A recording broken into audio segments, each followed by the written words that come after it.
ఈ short films తీసిన వాళ్ళకి అందరికీ కూడా ఒక నాలెడ్జ్ ఉంటుంది. వాళ్ళు సొసైటీ మీద కాన్సన్ట్రేట్ చేస్తారు. కథలు ఎక్కడో ఆకాశం నుంచి రావు కథలు. మన ఇంటి ఎదురుగా ఉన్నవాడిది కథ, మన పక్కింటి వాడిది కథ. మన ఇంటి ఎదురుగా ఒక కథ ఉంటుంది వాళ్ళకి. మీ జీవితాలు ఒక్కొక్కరి జీవితాల్లో ఒక్కొక్క కథ ఉంటుంది. మన క్యారెక్టర్స్ మన ఇంటి పక్కనే ఉంటాయి, మన స్ట్రీట్లోనే ఉంటాయి, మన ఊళ్ళోనే ఉంటాయి.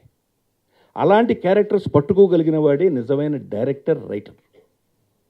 ఆకాశంలో కథల్ని, కొరియన్ ఫిలిమ్స్ని, ఫారెన్ ఫిలిమ్స్ని ఈ బంచి కలిపితే సినిమా తీసేసి అబ్బా అద్భుతమైన సినిమా తీసామనుకునేవాడు డైరెక్టర్ కాదు, ఈజ్ ఎ పెద్ద copy master. Creation should come from the society. Characters కూడా సొసైటీ నుంచి రావాలి. మాకు ఎన్ని రకాల క్యారెక్టర్స్ ఉన్నాయి. అది అలాంటి డైరెక్టర్స్ వాళ్ళు మనకు కావాలి. నిజంగా 50 సంవత్సరాల నుంచి మేము పనిచేస్తూ ఏంటి తెలుగులో కొత్త జనరేషన్ రాదా? ఎంతసేపు తమిళ్లో గొప్ప డైరెక్టర్లు అంటున్నారు, ఇంకో చోట అంటున్నారు. అంటే మనకు ఒక జబ్బు కూడా ఉందండి. మన వాళ్ళ గొప్పతనాన్ని మనం చచ్చినా చెప్పమండి. నీకు అభిమాన దర్శకుడు ఎవడో అంటే ఎవడో తమిళ్లో ఉన్నవాడిని తీసుకొచ్చారు, మురుగుదాసో లేకపోతే ఇంకో దాసో అని చెప్తారు తప్పితే ఇక్కడ ఉన్న ఒక రాజమౌళియో లేకపోతే ఒక దాసనారాయణరావు, ఒక రాఘవేంద్రరావు, ఒక విశ్వనాథో చెప్పరు. లేదంటే ఎవడో హిందీ వాడు, అది కూడా కాదంటే ఎవడో ఇంగ్లీషోడు, వాడెవడో వాడికే తెలియదు, వాడి సినిమా కూడా వీడు చూసుండడు. అంటే దట్ ఈస్ ది ఇగో. ఈ అసలు ఒక్క తెలుగులోనే ఉంది భావదారిత్యం. తమిళ వాళ్ళు ఎవరన్నా అడగండి, ఇన్ని సినిమాలు తీసి ఇంత రికార్డు సృష్టించాము మేము, మా పేరు ఒక్క రోజును కూడా వాళ్ళు మెన్షన్ చేయరు. ఒక్క పత్రికలో మా బొమ్మ పడింది ఒట్టు 50 సంవత్సరాల్లో. కానీ వాళ్ళకి తీసుకొచ్చి అరవాళ్ళి మనం ఎన్ని వేస్తామో, అసలు టీవీ నింపేస్తామంతే. వాడెవరిదో పుట్టినరోజు అంటే ఆ రోజు రాత్రి మొత్తం అంతా ఉంటారు. అంటే ఇది మన తెలుగు వాళ్ళకి అక్కరే పచ్చ అని దూరం చాలా నొనగా ఉంటుంది, పచ్చగా ఉంటుంది. ఇలా మాకు ఎలా ఉంటుందంటే బాధ, ఏమో తెలుగులో ఎవరు లేరు డైరెక్టర్లు, ఎవరు తయారవట్లేదు. మా రీమేకుల కోసం పడుతున్నారు. మన రీమేకులు వాళ్ళు, మన సినిమాలు రీమేకులు చేసుకున్న వాళ్ళు హిందీలో కానీ, తమిళంలో కానీ, కన్నడలో కానీ మన సినిమాలు చేశారు వాళ్ళు. అవుట్ ఆఫ్ 151 ఫిలిమ్స్ దగ్గర 110 పిక్చర్ల వరకు రీమేకులు అయి ఉంటాయి.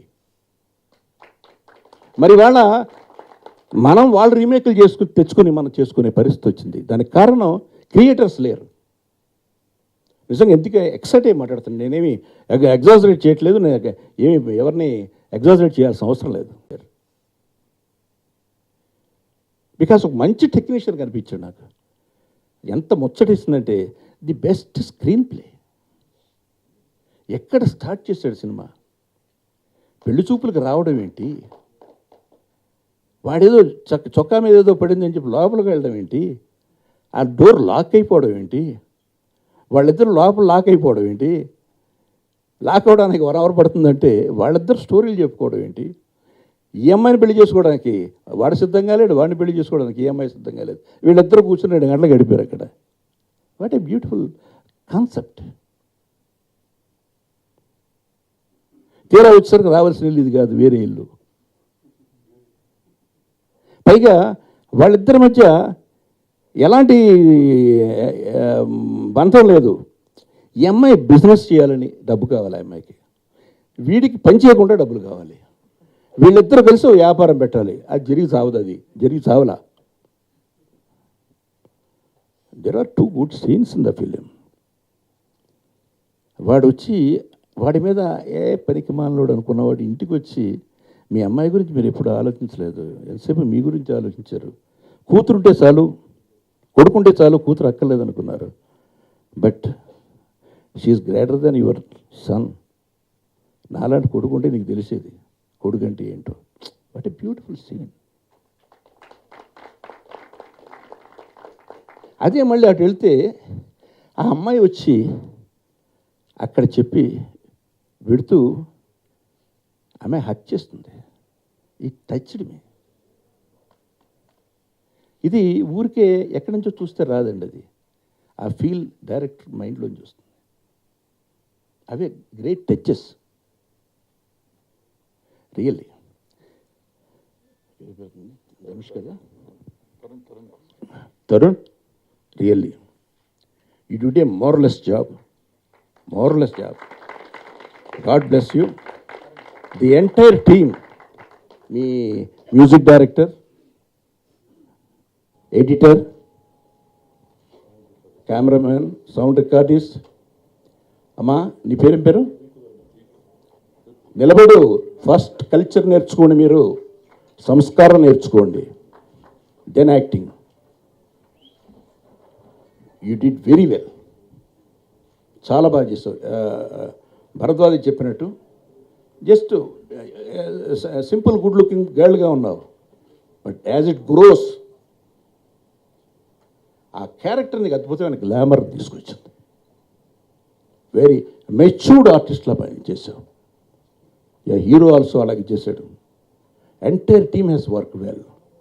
But my sincere advice to your team, మీరు ఈ సినిమా 1.5 కోటి బడ్జెట్లో చేశారు.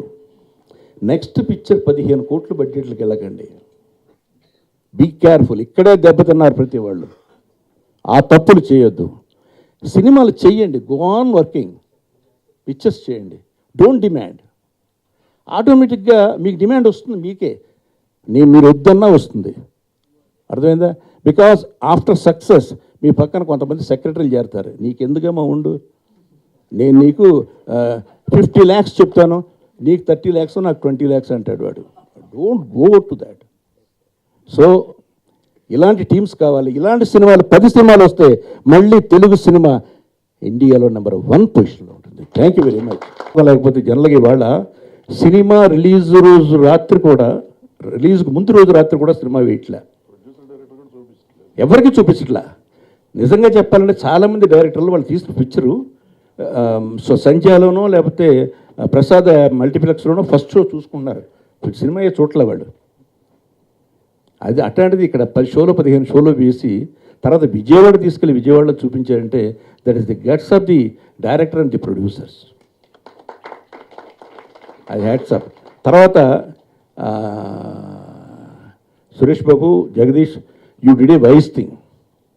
I think they have released in 75 theatres first. చాలామందికి పిచ్చి పట్టింది. మీరు కంప్లీట్గా దీన్ని అండర్లైన్ చేసి రాయండి. చాలామందికి పిచ్చి పట్టింది. 500 థియేటర్లు, 300 థియేటర్లు, ఎవడయ్యా చూసేది అసలు? ఎవడు చూస్తాడు? మొట్టమొదటి రోజు ఒక సింగిల్ షో ఫుల్ అవుద్ది. ఒకవేళ స్టార్ అయితే ఒక రోజు ఫుల్ అవుద్ది, ఇంకా పెద్ద స్టార్ అయితే 2 రోజులు ఫుల్ అవుద్ది. తర్వాత థియేటర్స్ పొజిషన్ ఏంటి? పక్కపక్కనే వేస్తే అదే చూడండి. వాళ్ళ బిచ్చగాడు ఇవాళ 75 రోజులు 100 రోజులు పెడతా ఉందంటే థియేటర్లు పెంచుకుంటూ వెళ్ళారు. ఇవాళ 75 థియేటర్స్, ఇవి నా లెక్క ప్రకారం 250 థియేటర్స్ అవుతాయి తర్వాత చూడండి. సార్ నేను మా వాళ్ళని 75 వేసారని అరుస్తూ ఉంటానండి. 50 చాలు మనకి అంటే. అందరికి అర్థం కానిది ఏంటంటే films have to grow with people అండి. Correct. If you don't let it grow, you're unnecessarily తక్కువ ఆడిటోరియంలో 10 మంది ఉంటారండి ఆ థియేటర్లో, నవ్వు రాదు. అదే ఫుల్ ఆడిటోరియంలో సినిమా చూస్తుంటే ఉన్న ఆనందం వేరండి, దాని వర్డ్ ఆఫ్ మౌత్ స్ప్రెడ్ అవటం వేరండి. పాస్ట్ హిస్టరీ మనకు అన్నీ ఉన్నాయండి. ఇప్పుడు పెద్ద మన తరుణ్ వాళ్ళ పెద్ద నువ్వే కావాలి ఉందండి. ఆ సినిమా కూడా అంత సూపర్ హిట్ అయినా కూడా బిఎన్సి క్లాసెస్లో ఆడవండి. తర్వాత సెకండ్ టైం వేస్తేనే ఆ సినిమాలు ఆడతాయండి. ఇవన్నీ తెలుసుకొని కూడా మనం ఇప్పుడు మేమే కాదు అందరం ఎక్కువ థియేటర్లు కావాలని అనవసరంగా దాని మీద పడిపోయి వేస్ట్ చేస్తున్నారు తప్ప ప్రతి సినిమా ఇంతకుముందు చిన్న సినిమా అంటే 35 ప్రింట్స్ 35 స్టేషన్స్లోనే వేసేవాళ్ళం. ఇవాళ కూడా 35 స్టేషన్స్లోనే వేయాలా, అక్కడే జనం ఉంటారు. అప్పుడు ఆ సినిమా పికప్ అయి ఇంకో 35 స్టేషన్స్కి వెళ్తుంది. ఊరికే పైరసీ గురించి భయం, ఇంకో సినిమా వస్తుందని భయం తప్ప, లేకపోతే you won't get any shares. చెప్తే అర్థం చేసుకోరండి. ఇప్పుడు నాకు చాలా థియేటర్లు ఉన్నాయి, చాలా చేయొచ్చు. కాబట్టి 200 థియేటర్లు వేసేయచ్చు అండి. వేస్తే ఏం వస్తుంది? డబ్బు రాదు. ఇప్పుడు వచ్చిన డబ్బు అంతా టాప్ 25 టౌన్స్లోనే ఫస్ట్ వస్తుందండి, టాప్ 35 టౌన్స్లో వస్తుంది. తర్వాత it will move to the next level అండి. ఈ సినిమా ఫస్ట్ డే 20 లక్షల షేర్ వచ్చిందండి, సెకండ్ డే 37 lakhs వచ్చిందండి, థర్డ్ డే 54 lakhs వచ్చిందండి. So it is growing.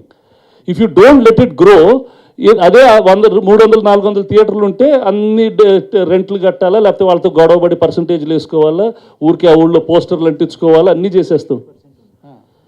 So that is what people have to realise. And people అంటే మన producers, మన distributors, make the films compact. అన్ని సినిమాలు కాంపాక్ట్గా రిలీజ్ చేస్తే అన్ని సినిమాలకు థియేటర్లు కూడా దొరుకుతాయండి. అవసరం లేకుండా అన్నీ వేసేసేయటం వల్ల ఈ ప్రాబ్లం కూడా దొరుకుతుందండి. If every distributor is smart and ఈ only releases compact, then they will be better one. జరుగుతున్న నష్టం అంతా అక్కడే. ఇంత పోయింది అంత పోయింది అనే దానికి పక్క థియేటర్ 2 థియేటర్లు వేసి ప్రయోజనం ఏంటి? ఒక థియేటర్ వేశారనుకోండి, ఆ థియేటర్ జనం కూడా దీంట్లో ఉంటారు. దాంట్లో 50% ఉంటారు, దీంట్లో 40% ఉన్నారు. రెండింటికి రెంట్ కట్టాలి. ఇది తెలుసుకోవట్లే ఎవరు. మీకు ఎగ్జాంపుల్ చెప్తే, ఇక్కడే రామానాయుడు స్టూడియోలోనే ల్యాబ్ ఇక్కడ మాకు హుసే రాములమ్మ రిలీజ్ 61 ప్రింట్స్ చేసాం. First 61 prints. తర్వాత మండే 40 ప్రింట్స్ చేసాం, 101. నెక్స్ట్ వీక్ 80 ప్రింట్స్ చేసాం. Next for 221 prints. రామానాయుడు ల్యాబ్లో రికార్డ్ అది ప్రింట్లు అనేది. 60 ప్రింట్లతో స్టార్ట్ అయ్యి 221 ప్రింట్స్కి వెళ్ళాం. As it grows you grow. అంచేది ఇది ఎందుకోసం అంటే, మీ ప్రెస్ ద్వారా అట్లీస్ట్ ప్రొడ్యూసర్కి ఒక జ్ఞానోదయం కలగాలని, అంతే. Anyway, thank you.